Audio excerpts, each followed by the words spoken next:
When I joined our firm, we were 19 people. It was called Kelley Design at the time. It was named after my brother David. And at that moment in IDEO's history, everybody was an engineer. Everybody except me was an engineer, but they all had master's degrees in engineering, most of them mechanical engineering, and they were doing stuff like dropping magnesium laptop computers onto concrete, like drop it a meter onto concrete and see if you can keep it from breaking, right? And trying to design against a very tough specification. And not only was it a tough spec, but it was really clear if you succeeded or failed. You're looking at the pieces of the laptop on the concrete there, and you say, gee, is that a crack there? I think that's a crack. Got to go back to the drawing board and start over. So we had a very specification-driven business, very analytical, very tough, technical challenges.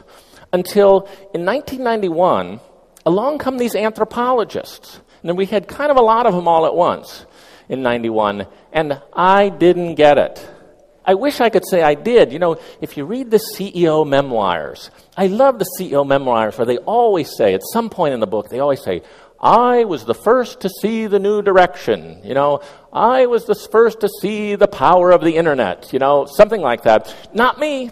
I was the last. I didn't get this anthropology stuff at all. They seem to have PhDs. Most of our anthropologists have PhDs in something like ethnography or cognitive psychology or something. But I said to my brother at the time, as we were both running the firm, said to my brother, here's an easy job, right? Because the engineers, they're trying to drop stuff a meter onto concrete. The anthropologists, they're out doing things like sitting by lakes and streams and watching kids fish and taking some pictures and then coming back and telling us about it, right? And I said, this is not a hard job. I'm going to skip the PhD and go straight to being an anthropologist, right? And in fact, I'm sure this won't translate in any way, but I'll just tell you what I said to my brother at the time. Remember, we're from small town Ohio, right? And our business is centered in the Silicon Valley, we've got offices here in Europe as well. But at the time, we were all in Silicon Valley. And I said to my brother, this anthropology stuff, it's kind of California, don't you think? By which I meant of questionable value. Stuff you might discuss in a hot tub or something. I didn't get it. I wish I could say I did. I didn't get it, right? But that was 1991. Here we are in 2008. I have flipped 180 degrees in that time. Because I now believe, far from being skeptical about the anthropology, I now believe it is the single biggest source of innovation in our firm and in many other organizations around the world that use it, right? Because like all of your organizations, I'm sure, we have great problem solvers.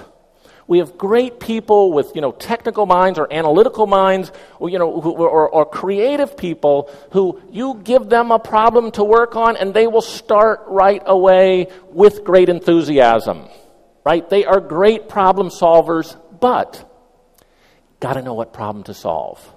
And the anthropologists are really good, hilariously good at going into the field and finding something new, finding some new problem and saying, hey, look at that. Or, hey, what just happened there?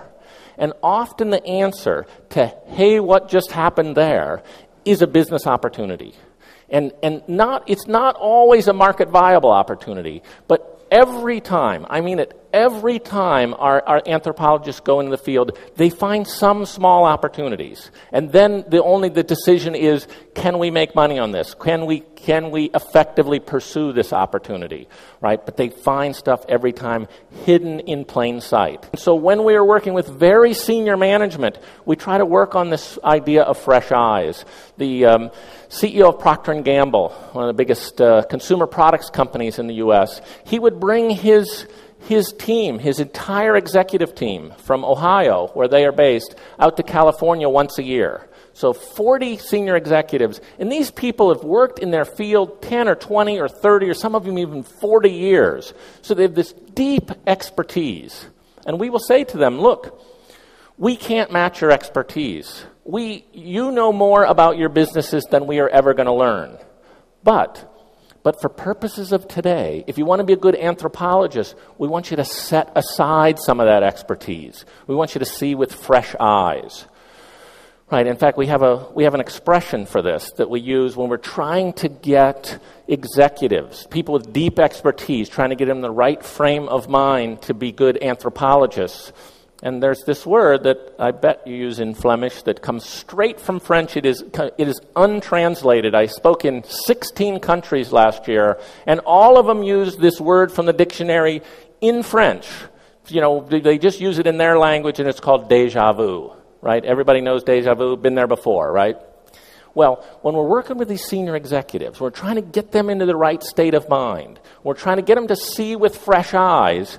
We use not a dictionary expression like déjà vu, but something that's not in the dictionary, and we call it vujade. Right? This is the opposite of déjà vu. It's when you're in a place you've been a million times before, but you see it with fresh eyes, and you start to say, hey, why does it work that way? I know it's always been that way, but does it have to be? Once you're informed, once you have the discovery that you get from anthropology, what do you do with it? And what you do with it, if you're an innovator, is you design a great customer experience. Right? You use that. If you were the first organization to notice about the way kids brush their teeth or about the way the gamers think about how they're spending their time, you then translate that new knowledge, translate that new insight into a customer experience. And the best book on this subject, it's quite an old book now, but I still like it. I still have it on my bookshelf at work, is called The Experience Economy, written by a couple of guys named Pine and Gilmore. And they use a lot of examples about how companies or products or service offerings climb this pyramid from commodity to product to service to experience. And each step along the way, they're able to charge their customer more and have them be happier about it. And for the economists in the room, that almost defies a downward sloping demand curve. As you charge people more, they're supposed to have less people. But if you look at, they use Starbucks as an example.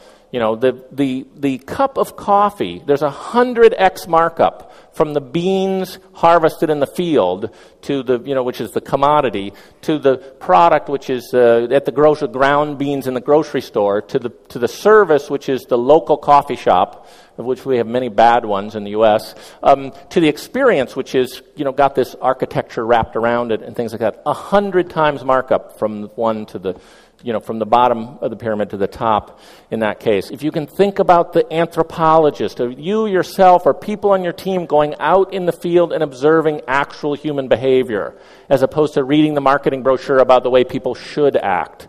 People never act exactly the way they're supposed to, right? And so you observe actual human behavior. If you can be the experience architect and use those insights to deliver great customer experiences, if you can do those two things and take those ideas to heart, it will go a long way towards helping you build and nurture and reinforce your own unique cultures of innovation.